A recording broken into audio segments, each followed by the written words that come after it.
guys, the Super Review Show here for another episode of Why You Should Listen To. I was literally just thinking about this before I started making this video. About, I'm doing a video every day now. Why not think of what artist should you guys listen to? And I was listening to one of my favorite music podcasts, Rolling Stone Music Now. They had an episode back in 2021 of when Jim Steinman died. Jim Steinman, for those, this is not a video for why you should listen to Jim Steinman, but I'll get to what I'm going to get to in a second. But if you're a fan of music of all kinds, listen to Rolling Stone Music Now. They're a great podcast. I recommend you guys check them out. They're really, really, really great. But they had talked about Jim Steinman and the artist that I think you should listen to, just because Spotify is not showing them like on high streaming numbers or whatever. Doesn't matter. This is the show where I break down Spotify streaming numbers, whether they're good or high or low, and the music is just that good, you should listen to it. So without further ado, today's episode is about Loaf. Yes, the name itself seems a little cheesy, but in the grand scheme of things, this artist and Jim Steinman in particular are two of my opinion, some of the most operatic, symphonic rock songs of all time. I put them neck and neck with Queen on some extent. The two of these guys were that experimental, they were that intelligent of arranging and symphonic and with like theater type of rock songs. And I gotta tell you straight up, like everyone's like, oh, Bohemian Rhapsody. Listen, Bat Out of Hell is Bohemian Rhapsody that's 40 minutes long. What I mean by that is that this album, Meatloaf's Bat Out of Hell, fantastic record. Starts with, there's 7 songs and it's 43 minutes long. Like side 1, Bat Out of Hell, 10 minutes long. You took the words right out of my mouth. Hot Summer Night, 5 minutes long. Heaven Can Wait, 4 minutes long. All wrapped up with No Place to Go. 5 minutes long. That's side 1. Side 2, 2 out of 3 Ain't Bad. 5 minute song. Paradise by the Dashboard Light, a wedding staple. It's 8 minutes long, 9 minutes long. For crying out loud, the most least exposed song, probably the best song on the record. For crying out loud. Fantastic, operatic, nothing else like it kind of song. So you want to talk about Bohemian Rhapsody with me? Talk to me about Bat Out of Hell first. I love Queen. I think that this album was a little bit... Look, this album, Bat Out of Hell, and Jim Steinman's work in general, is Bohemian Rhapsody and Queen on steroids. And it's so overlooked in the grand scheme of things. Yes, this is one of the best-selling albums of all time, too. It sold over 45 million records sold worldwide of this record. This is a limited edition vinyl pressing of it. I got it like this, but man, some people said, oh, I look at Queen's Spotify streaming numbers, which makes sense. They're one of the biggest bands alive. I get it. Even though Freddie Mercury's dead and John Deacon retired in 1997. I love Queen. I really, truly do. But Bat Out of Hell and Bat Out of Hell 2 in 1993, these songs were meant to be performed live and meant to be... your ears were on Viagra. Kid you not. Like some of this stuff is so out of place, so extraordinary. It's amazing to me personally how stuff like this gets overlooked on Spotify. When the album is one of the best albums of all time. You look at any you look at any one of these lists of like the top 1,000 albums of all time, the top 500 albums of Rolling Stone. You look at the top list of, I don't know, the best albums you have to hear before you die. This is in like the top 100. And it gets overlooked completely. And the artist Meatloaf is a very talented singer. Sadly, his voice went away because he got old. His voice sadly went away for a while. He was going to plan to tour the UK not too long ago before COVID hit. And that's a long story as well. But I'm a big fan. Am I a fan of his whole catalog? No. I'm a fan of Bat Out of Hell, Bat Out of Hell 2 in 1993 with the number 1 hit song called I'd Do Anything for Love, But I Won't Do That. By the way, just letting you guys know, that song, if some people still today are like, well, they never explained the But I Won't Do That part. They actually did. If you listen to the 12-minute cut of the song, yes, I said 12-minute cut. If you listen to the whole song, it's 12 minutes long. Towards the end of it, he says, the other singer, the female singer, I forget her name, she says, don't cheat on me. She says something along the lines of, as long as you don't cheat on me, but I won't do that. So, secret's out, guys. I do anything for love, but I won't do that. I won't cheat. Everyone who has heard that song probably looks over that one part, and it's so genius and brilliantly written. So, with that being said, Jim Steinman passed last year at some point. I think it was back in August or September he died.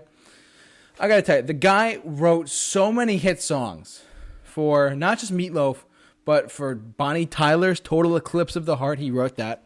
He wrote Air Supply's Making Out of Love Out of Nothing at All. I mean, his songs were made to have bombast, made to have symphonic scale, made to have incredible scale and epicness. I'm not talking about metal. I'm not talking about hardcore like deathcore. Like, I'm talking about just regular traditional rock taken to the next level, and how you, the listener, should listen to these albums. Bad Out of Hell, Bad Out of Hell 2, and if you want to go Bad Out of Hell 3 as well, that came out in 2006. Because, to me, that's Meatloaf's best work. I mean, his best work by far, though, is this album right here, Bad Out of Hell. From start to finish, it's a masterpiece.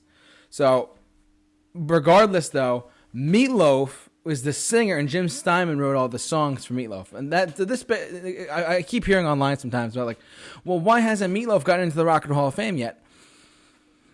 He never wrote any of his songs. It's kind of like with Elton John, he composed the music and Bernie Taupman wrote the lyrics. It's vice versa with Meatloaf. Meatloaf just sung the songs and Jim Steinman wrote all the lyrics. I'm surprised Jim Steinman is not in the Rock and Roll Hall of Fame yet, because for the work he did for all of these other artists.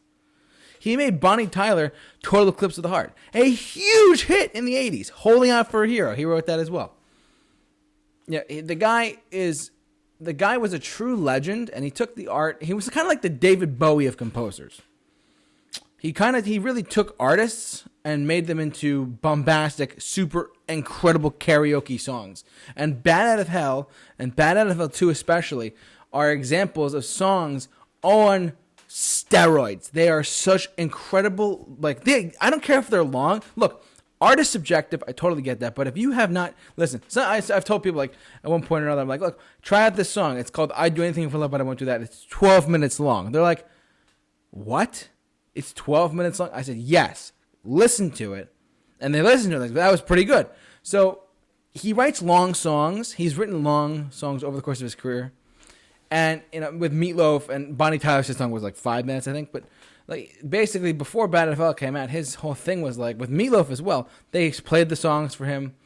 And Clive Davis, legendary record company guy, Clive Davis. If you haven't heard what he has done, go on Netflix and watch his documentary. It's really great.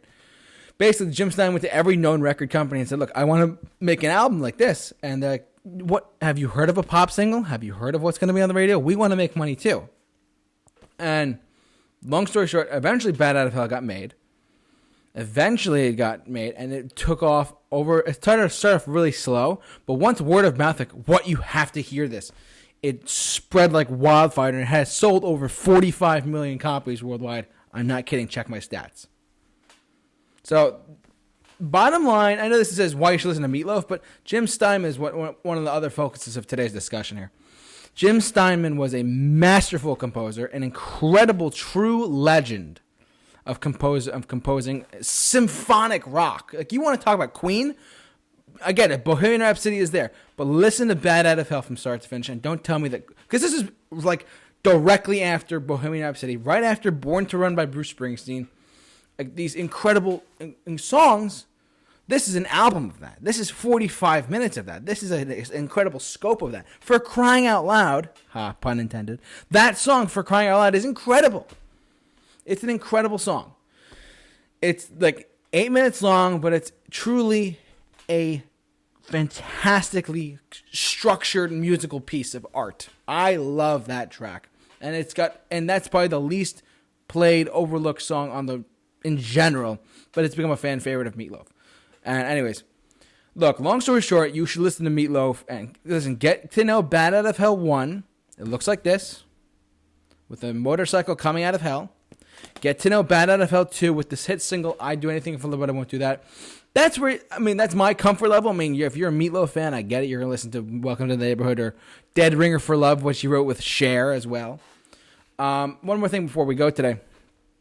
There's been comparisons online of Meatloaf's Bad Out of Hell and Bruce Springsteen's Born to Run.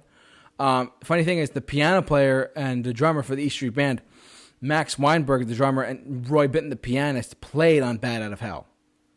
So they played on that record back in the day, and that's why it's so stylistically similar to Springsteen's Born to Run. It's similar to it.